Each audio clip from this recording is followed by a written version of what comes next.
अगर आप भी वैदिक वास्तु के नियमों को लगाकर अपने बिजनेस को सफलता की ऊंचाइयों तक पहुंचाना चाहते हैं तो इस वीडियो में एंड तक बने रहिएगा, क्योंकि आज मैं आचार्य प्रीति सिंघल आपको बताने वाली हूं कि वो कौन से ऐसे 5 स्टेप्स हैं जिनको लगाकर आप अपने बिजनेस का रेवेन्यू 5 गुना तक बढ़ा सकते हैं।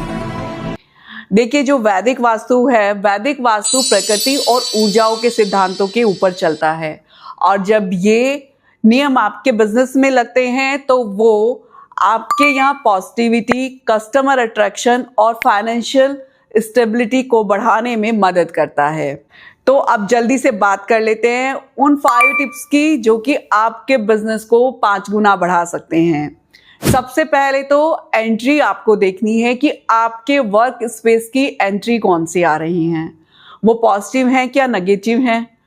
अगर हो सके तो पॉजिटिव एंट्री लेना बहुत ज़रूरी है, पर अगर आप अपने वर्क स्पेस की एंट्री को चेंज नहीं कर सकते और एंट्री नेगेटिव है तो एटलीस्ट आप उसको ट्रीट कर लीजिए। इनको कलर टेप से भी ट्रीट कर सकते हैं और मेटल स्ट्रिप से भी ट्रीट कर सकते हैं। जब आप इन वर्क स्पेस की एंट्रीज को ट्रीट करते हैं तो इनके नेगेटिव इफेक्ट्स काफ़ी हद तक कम हो जाते हैं।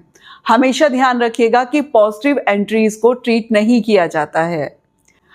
5 एलिमेंट्स आप समझते हैं ना, जल, अग्नि, वायु, पृथ्वी और आकाश। इन्हीं 5 तत्वों से सारा जहान बना है, हम बने हैं। तो आपका व्यवसाय कैसे छूट सकता है? तो अपने बिजनेस स्पेस में इन 5 एलिमेंट्स को बैलेंस जरूर कर लीजिए। इन 5 एलिमेंट्स को हम कलर थेरेपी से बैलेंस कर सकते हैं।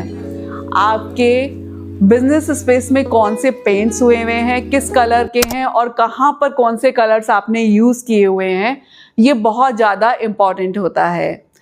इनमें जरा सी भी की गई लापरवाही आपके बिजनेस में 5 एलिमेंट्स को इम्बैलेंस कर देती है, और जिस वजह से आपको फाइनेंशियल इश्यूज होने लगते हैं और वहाँ कई बार तो छोटे छोटे एक्सीडेंट्स भी हो जाते हैं जिससे कि वर्कर्स को चोट लग जाती है। फिर तीसरे नंबर पर आता है कि आपके एम्प्लॉयज़ का फेस किस दिशा की ओर होना चाहिए जब वो काम कर रहे हों। तो अगर आपका व्यवसाय कुछ इस तरह से है कि आप फूड इंडस्ट्री से जुड़े हुए हैं, तो या तो आपका रेस्टोरेंट है या तो फिर आप किसी होटल इंडस्ट्री को चलाते हैं, तो वहाँ पर आपके एम्प्लॉयज़ का फेस साउथ डायरेक्शन में होना चाहिए। और अगर आप किसी और बिजनेस से जुड़े हैं तो इस कंडीशन में आपके एम्प्लॉयज़ का फेस ईस्ट या वेस्ट डायरेक्शन में होना चाहिए। फिर इसके बाद आता है कि आपका ऑफिस स्टाफ कहाँ बैठे और कहाँ बैठकर वो अकाउंट्स का या सेल्स का काम करे। तो इस तरह का ऑफिस स्टाफ आप अपने वर्क स्पेस के साउथ ईस्ट डायरेक्शन में बिठा सकते हैं। साउथ ईस्ट डायरेक्शन उनको एनकरेज करती है काम करने के लिए और सही आउटपुट देने के लिए।